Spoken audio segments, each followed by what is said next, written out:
Welcome to another episode of Business Over Brew. Nick Darr here with you. Pleased to be joined in this episode by Shane Cooper from Geno's 140. Shane, thanks for coming on the show. Thanks for having me.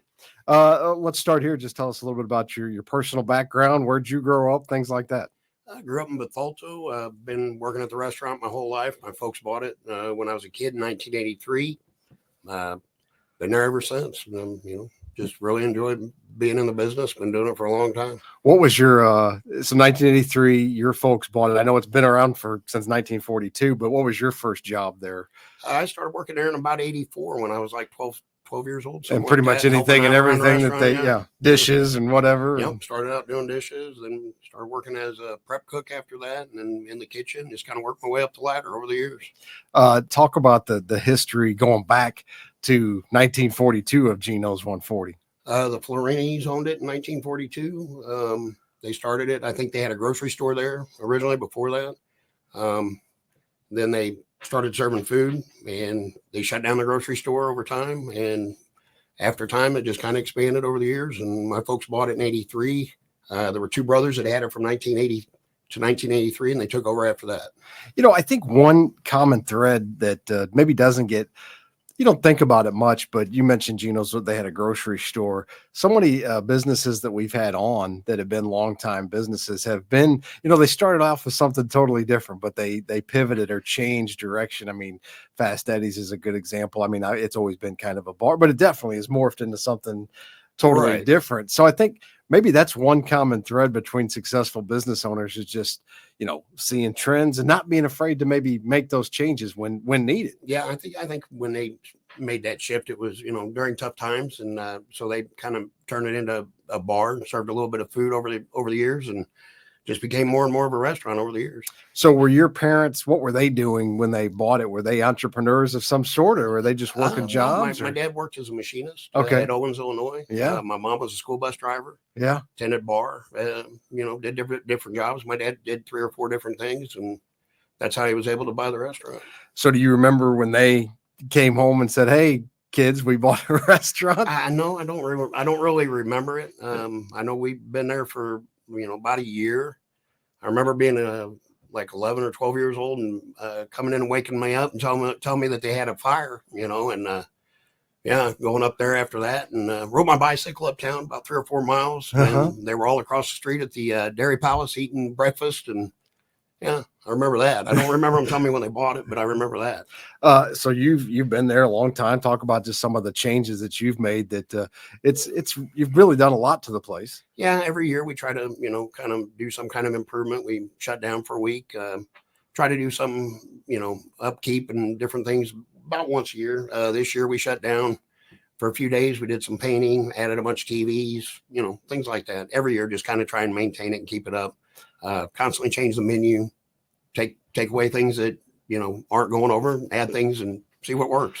Yeah, and that's one thing about Geno's, and we've had commercials running for you. And one thing that we've always said is there's something for everybody on the menu, because you definitely have an extensive, large menu. Yeah, absolutely. We do a little bit of everything. We do steaks, pasta, pizza, fish, sandwiches, just a little bit of everything. We actually even have a little bit of Mexican food on the menu. So. You mentioned things that are, so we talked a little bit about like menu construction. I'm always kind of interested in of how you go about selecting things, and what's that process like for you just guys? Kind of see what's trending, if things aren't going over, if they don't sell, you eliminate them. There's things that are on our menu that have been there for years and years, like meatloaf, for example. Yeah, meatloaf. I know every Wednesday we sell 120 orders of meatloaf every Wednesday. Chicken livers, chicken gizzards, we sell a lot of those. Right. Most places don't sell them, so we sell a ton of them. Definitely fewer and fewer restaurants, I think, we have the chicken livers and the meatloaf, and some unique dishes on the menu too, though. Stromboli's not. Yeah, Stromboli's been there ever since we've been there since I was a kid. I think it was there way before that. I don't know of any other places around here that really do an authentic Stromboli. One of our biggest sellers has been there for years. I hate to talk about it because it's just COVID has been talked about so much, but it's hard not to talk about it when you're a restaurant, because it was definitely, had a large impact on every restaurant, and I know yours as well. Oh, absolutely. We went from I think close to 35 employees. And then when COVID happened, we just did the curbside, because that's what we were allowed to do. We were fortunate. We did quite a bit of it. A lot of places didn't. They, really struggled. Some of them didn't make it. But yeah, I mean, it definitely affected our business. Our business went down, once we got through COVID, it went down a little bit because of it. I think just about everybody in our business has experienced that. Sure. But yeah, it was not easy. I'll tell you that. You guys were kind of maybe a little bit fortunate. You've done takeout forever. So yeah, it was before COVID. It was probably 20% of our business. Since COVID happened, after COVID, it's about 30 to 35% of our business. Right. You still think there's an impact of people maybe not, I don't know if it's because of COVID. I think it's more people just got used to staying home more, maybe. Yeah, I think that's a lot of it.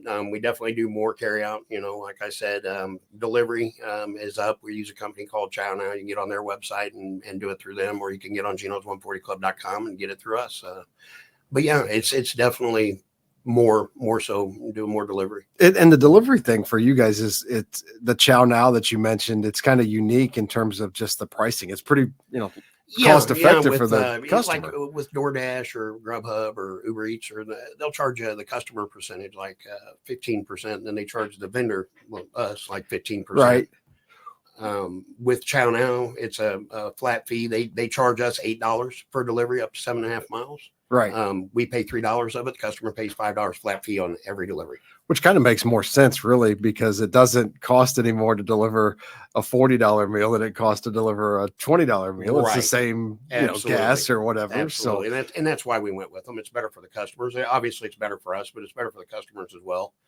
We pay a little bit of it, and then they have the customer just pay the $5 flat fee. So I bet you guys have some customers that have been coming in probably religiously, maybe every day or every week at least. We do. We have since you've been there. Absolutely, maybe. We have several regulars that are there just about every day. Some of them are there every day. I got people that come in religiously every week. I've been taking names like on Friday nights when people come in, and same names that I've been taking for 30 plus years. So, right. Yeah. It's kind of interesting. What I mean, COVID obviously was a big thing. What have been some of the other biggest changes in the industry that you've seen in 40 plus years? I guess I think a lot of it would be not as many people will come out and sit down and eat. You definitely have more carry out, more delivery. I think that's just a changing of the times.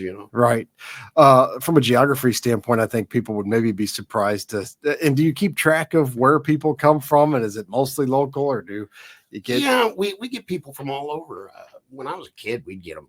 There was not near as much competition, near as many businesses. We would literally get people come from other states, and they'd say, "We came here to eat at your place." They come from Missouri. Every once in a while, you get somebody from Indiana. They come down from like Springfield. Don't see it as much anymore. We still get it, but not as much as used to, because there's just so many places. I mean, the landscape change has been huge. If you just look at what Edwardsville was in the early 80s when you bought it compared to now. Yeah, and look at it now. I mean, there's 100 plus, right? Yeah. Right. Yeah. That's crazy. And that's not too far away from you. So that's obviously, increased competition for you, which can be absolutely good and bad, I guess. Yeah, it helps sometimes. Sometimes people will come in and say they were in Edwardsville or something, and they run into somebody. They say, "Oh, you got to try Geno's," but also, so you get some of that. But at the same time, it's easier to get there now, and there's a lot more places, a lot more choices. But we go out there and eat ourselves every once in a while. So you started out in the early 80s, like early to mid 80s, I guess. There, take us through from starting to the progression to eventually becoming the owner. Yeah, when my folks bought it in 83, I think it was about 60% food and 40% was the bar end of it. Right. Over time, we just kind of expanded the menu. Back then it was more burgers, and we did stromboli pizza, burgers. Sure, right. A lot smaller menu than what we have now. Over the years, we've expanded the menu. Mm-hmm. And we just do a lot more now than we did back then. I think our alcohol sales are, probably 15% of our business, maybe, as opposed to 40% back in those days. Okay. Well, did you ever think about a different career? Was there something else that you were maybe thinking about doing, or was this always going to be it for you? I've just kind of always been in the restaurant business. Yeah. I've done it my whole life. Not really ever had any other desires to do anything else. I've always done it kind of like it. Yeah. What advice would you have to somebody maybe whether it's the restaurant business or any other business, somebody that's maybe just getting started in the business world, what advice would you have to pass along to them? I would say, if you work hard and, it's about the dedication and putting in the hours to do it, get it where it needs to be. Then you can think about, managing, you got to micromanage when you're starting out.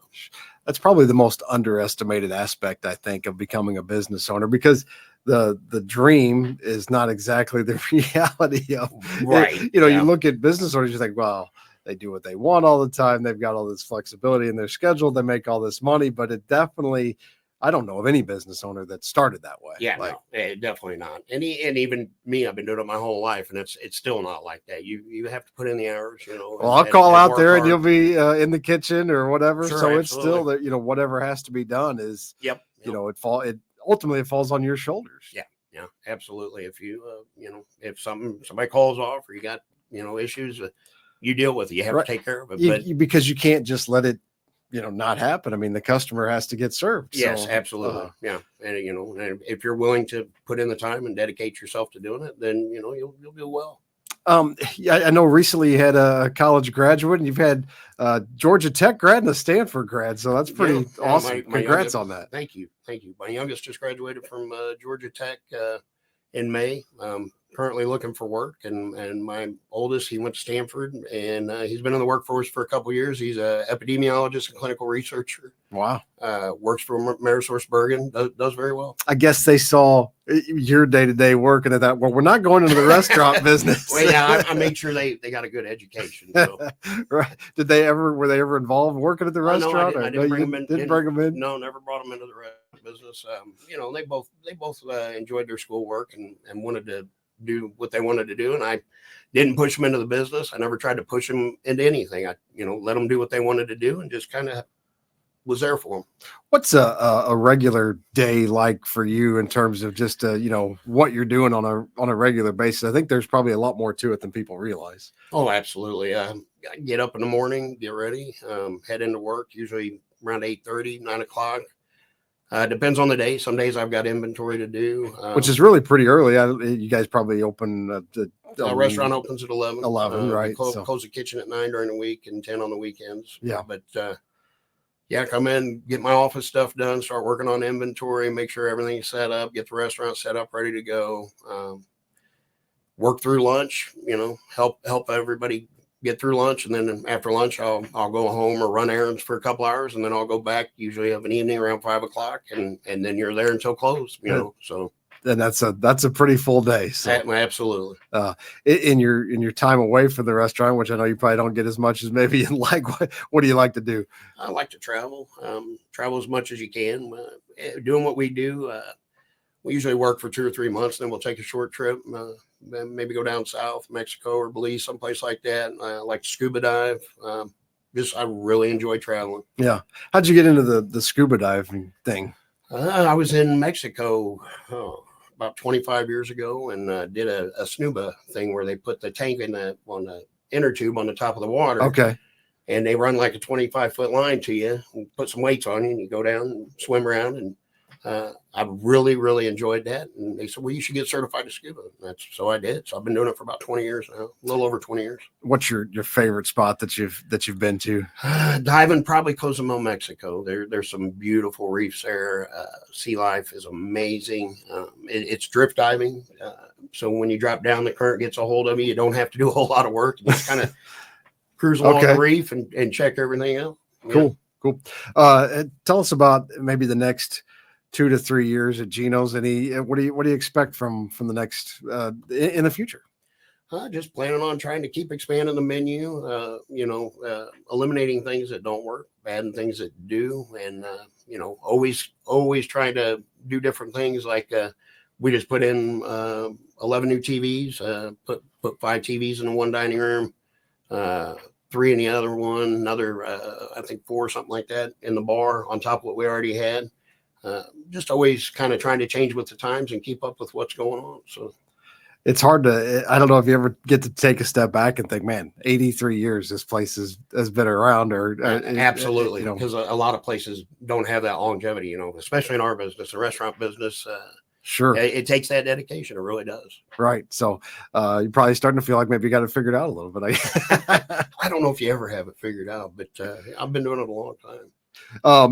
Any other areas that you want to touch on before we wrap it up here? Not that I can think of.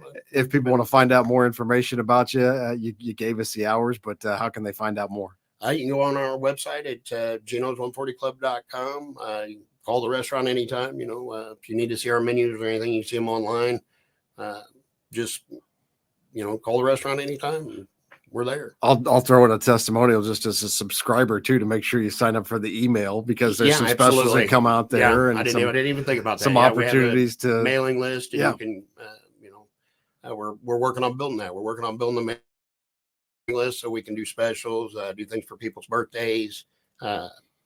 Give them our specials, have different menu items. If we come out with something new, we can. Right. I know you guys added some drink specials too. I've been working on that as well. We're getting ready to come out with a new drink menu. So exciting stuff. Really, when you've been doing it this long, it's not major changes. It's probably little tweaks, I would imagine. Yep, little things. When you see something that isn't working, then you try to fix it, and just kind of what's trending. If you see something that's going over, then you maybe try that, and if it doesn't work, then you move on to something else. Well, congratulations on all the success you guys have had, and we certainly appreciate everything you do in the community, and best of luck to you in the future. Well, thank you. I appreciate you having me. Thanks, Shane. Thanks.